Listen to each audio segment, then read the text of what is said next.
Fatimah radhiyallahu taala anha menangis mendengar bisikan Nabi sallallahu alaihi wasallam. Senin 12 Rabiul Awal 11 Hijriah terjadilah musibah yang paling besar, yang gara-gara musibah tersebut seolah-olah kota Madinah menjadi gelap, kata Anas bin Malik radhiyallahu anhu. Anas bin Malik mengatakan, pada hari ketika Nabi SAW memasuki kota Madinah, saat Nabi baru tiba dari hijrah Makkah ke Madinah, di saat beliau baru sampai di kota Madinah, maka pada saat itu segala sesuatu di kota Madinah seolah-olah bersinar. Tetapi pada hari di mana beliau meninggal dunia, seolah-olah segala sesuatu menjadi gelap, kata Anas bin Malik radhiyallahu anhu. Tanggal 12 Rabiul Awal wafatnya Nabi alaihi salatu wassalam. Beliau melihat kami yang sedang salat. Beliau menyingkap tabir tersebut sambil berdiri dan melihat kami, seolah wajah beliau seperti lembaran mushaf, kata Anas bin Malik radhiyallahu anhu. Kata para ulama, maksudnya adalah saking bersihnya wajah Nabi alaihi salatu wassalam. Bahkan Nabi alaihi salatu wassalam tersenyum. Nabi alaihi salatu wassalam tersenyum melihat para sahabat. Lihat bagaimana cintanya para sahabat. Hampir-hampir saja kami akan membatalkan salat subuh kami, saking bahagianya kami melihat senyuman Nabi SAW. Sebelumnya Nabi SAW sudah membuka tirai itu sebelumnya, di salat-salat sebelumnya. Tetapi saat ini Nabi SAW membukanya sambil tersenyum, sehingga para sahabat menyangka Nabi SAW akan sembuh, akan sehat. Itu yang membuat mereka hampir saja akan membatalkan salat. Bahkan Abu Bakar pun sudah siap untuk mundur dari posisinya sebagai imam. Dan Abu Bakar menyangka bahwasanya Nabi SAW akan keluar memimpin salat sebagaimana sebelumnya. Tetapi Nabi SAW memberikan isyarat, sempurnakan salat kalian, lanjutkan salat kalian. Setelah itu beliau menutup tirai itu dan masuk kembali ke dalam rumah beliau. Para sahabat sangat bahagia sekali. Mereka tidak menyangka bahwasanya itu akan menjadi salat terakhir mereka yang dilihat oleh Nabi SAW. Mereka tidak pernah menyangka seperti itu. Bahkan Abu Bakar sendiri radhiyallahu ta'ala selesai salat subuh itu, langsung Abu Bakar mendatangi Nabi SAW. Kemudian Abu Bakar minta izin untuk meninggalkan kota Madinah, ingin menemui istri beliau yang ada di luar kota Madinah, karena dia sudah yakin Nabi SAW akan sembuh. Abu Bakar mendatangi Nabi SAW kemudian mengatakan, ya Nabi Allah, wahai Nabiullah, sesungguhnya aku melihat Anda sedang berada di dalam nikmat Allah dan karunia Allah, dan itu yang kami inginkan. Sepertinya Anda akan sembuh, wahai Rasul. Dan hari ini adalah giliran istriku yang ada di luar kota Madinah, bintu Kharijah nama istri beliau. Bolehkah saya mendatangi istri saya karena memang ini giliran dia hari ini? Nabi SAW mengatakan, na'am, silahkan. Ya. Jadi semua para sahabat itu harapan mereka besar hari tersebut Nabi SAW akan sembuh. Namun ternyata itu adalah hari terakhir mereka bersama Nabi SAW. Kemudian di waktu duha, Nabi SAW meminta seseorang untuk memanggil putri beliau Fatimah bintu Muhammad SAW. Panggil Fatimah. Maka Fatimah pun datang.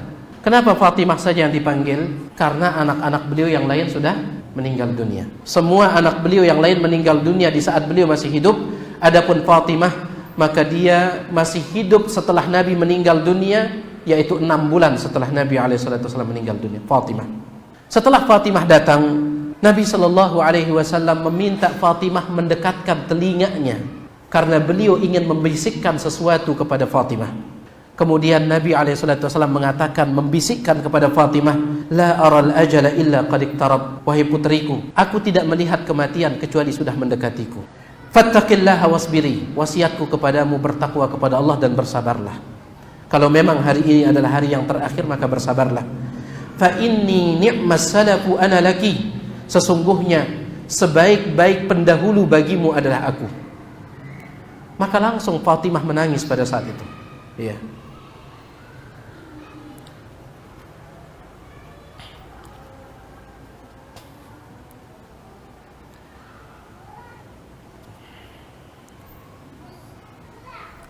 Taib. Fatimah radhiyallahu taala anha menangis.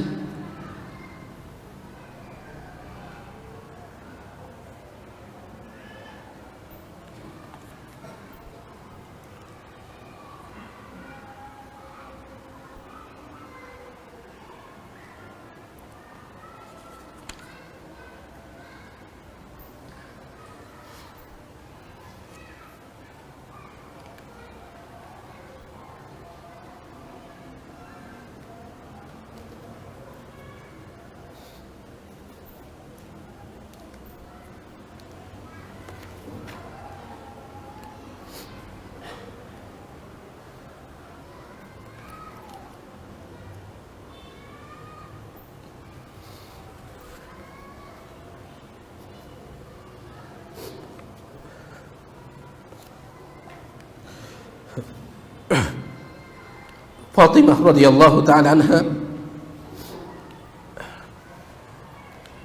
menangis mendengar bisikan Nabi sallallahu alaihi wasallam.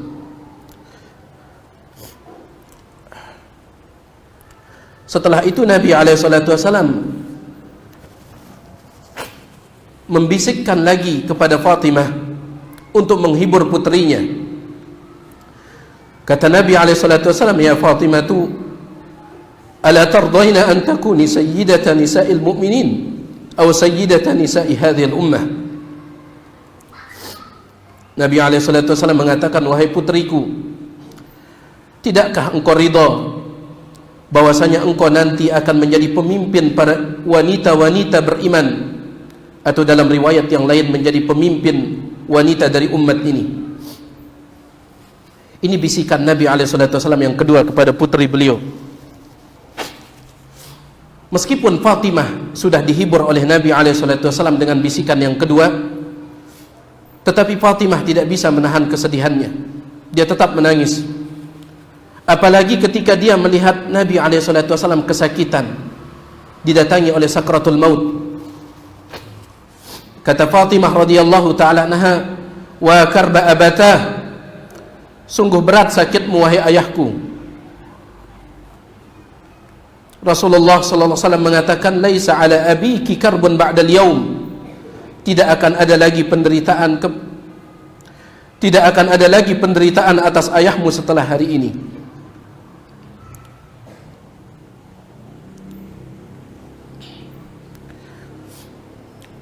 Setelah itu Nabi SAW menarik sebuah kain, kemudian beliau tutup wajah beliau karena sakit yang sangat luar biasa. Dari sini para ulama mengatakan, kalau bisa seseorang ketika dia sedang sakit, kalau bisa dia berusaha untuk tidak tampakkan sakitnya itu di hadapan orang. Nabi SAW ketika sakratul maut, beliau merasakan sakit luar biasa. Ini diperhatikan jemaah sekalian.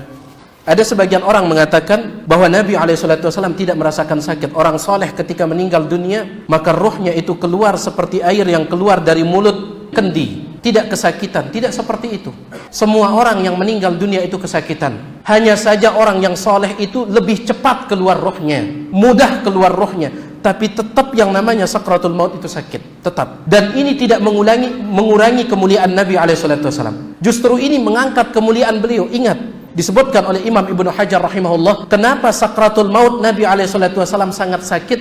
Di antara fungsi musibah adalah untuk mengangkat derajat, dan ini bagian dari musibah. Rasa sakit, jangankan sakit sakratul maut, tusukan duri yang ada di kaki seseorang itu untuk mengangkat derajatnya.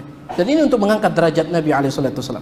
Ya, antum lihat, dengarkan ucapan dari Fatimah, "Wa karba abatah, alangkah berat sakitmu wahai ayahku." Ya, alangkah berat sakit yang engkau rasakan. Kata Nabi SAW, "Laisa ala abiki karbun ba'dal yaum." Tidak ada lagi penderitaan atas ayahmu setelah hari ini. Kemudian Nabi SAW menutup wajah beliau dengan sebuah kain, ya, karena rasa sakit yang sudah tidak tertahankan. Namun apabila Nabi SAW merasa kesulitan bernapas, beliau singkap kain itu, lalu beliau mengucapkan, "La'natullahi 'alal yahudi wan nasara ittakhadhu qubur anbiya'ihim masajid." Laknat Allah terhadap orang Yahudi dan Nasrani karena mereka telah menjadikan kubur nabi-nabi mereka sebagai masjid. Subhanallah, sampai detik-detik terakhir dari hidup beliau dakwah tauhid tidak putus. Ini detik-detik terakhir, sedang sakratul maut, dakwah tauhid beliau tidak hentikan. Oleh karena itu jamaah sekalian, dakwah tauhid ini harus tetap berjalan. Ya, pembahasan akidah tidak boleh dihentikan. Kemudian setelah itu Nabi SAW berpesan tentang ibadah salat, kemudian perhatian kepada budak. Kata Aisyah radhiyallahu taala anha, "Inna min ni'amillahi alayya," termasuk di antara nikmat yang Allah anugerahkan kepadaku, anna Rasulullah sallallahu alaihi wasallam tuwfiya fi baiti. Di antara nikmat yang aku dapatkan, kata Aisyah, adalah Rasulullah sallallahu alaihi wasallam meninggal dunianya itu di rumahku. Wa fi yaumi, pas pada hari giliranku, wa baina sahri wa nahri, antara dada dan leherku. Karena Nabi SAW beliau sandarkan kepala beliau di tubuh istri beliau Aisyah radhiyallahu anha. Wa anna Allah jama'a baina riqi wa riqihi 'inda mautih. Dan sebelum beliau meninggal dunia, Allah kumpulkan air liurku dan air liur beliau. Kata Aisyah. Ya subhanallah, ini keistimewaan Aisyah radhiyallahu anha. Nabi SAW meninggal dunia di rumahnya pas hari gilirannya Aisyah. Kemudian di pangkuannya Aisyah radhiyallahu anha. Kemudian Allah satukan antara liurku dengan liur Nabi SAW. Apa maksudnya? Pada saat itu ketika Nabi bersandar di tubuhnya Aisyah, tiba-tiba saudaranya Aisyah yang bernama Abdurrahman bin Abi Bakar masuk sambil dia membawa siwak. Maka Nabi SAW faraaituhu yanzuru ilaih. Nabi SAW terus-menerus melihat siwak yang dibawa oleh Abdurrahman bin Abi Bakar. Wa arabtu annahu yuhibbu siwak. Maka aku pun paham, kata Aisyah, Nabi SAW menginginkan siwak itu. Fakultu akhudhuhu laka. Aku pun berkata, ya Rasulullah, aku ambilkan untuk anda. Fa asyara bi ra'sihi an-na'am. Maka Nabi SAW hanya menganggukkan kepala. Untuk berbicara pun sudah sulit. Ya. Oleh karena itu sebagian ulama mengatakan ketika kita mentalkinkan orang yang sedang sakaratul maut, la ilaha illallah, terkadang dia menjawab dengan ucapan, terkadang. Namun terkadang dia menjawab dengan isyarat. Artinya kalau dia sudah menjawab, hentikan talqinnya. Kecuali kalau setelah itu dia mengucapkan kalimat lain selain daripada itu. Terkadang dia menjawab dengan isyarat sebagaimana disebutkan oleh Syekh Ibnu Utsaimin. Karena di saat sakaratul maut itu sulit bagi seorang untuk berbicara. Pernah saya ceritakan kepada antum, saya pernah mentalkinkan seseorang yang sedang sakaratul maut. Kebetulan beliau, ya, saat beliau sakit itu beliau tidurnya di samping tembok. Saya talkinkan la ilaha illallah. Maka dia masukkan tangannya ke dalam mulutnya sampai basah telunjuknya dengan liurnya. Setelah itu dia tuliskan la ilaha illallah di tembok baru meninggal dunia. Dia tuliskan la ilaha illallah di tembok baru meninggal dunia. Saya tidak mendengar dia mengucapkan kalimat itu, tapi saya melihat tulisannya la ilaha illallah dengan air liurnya. Syekh Ibnu Utsaimin mengatakan terkadang seseorang tidak menjawab dengan lisannya karena sulit. Ini kondisi sulit, jemaah sekalian.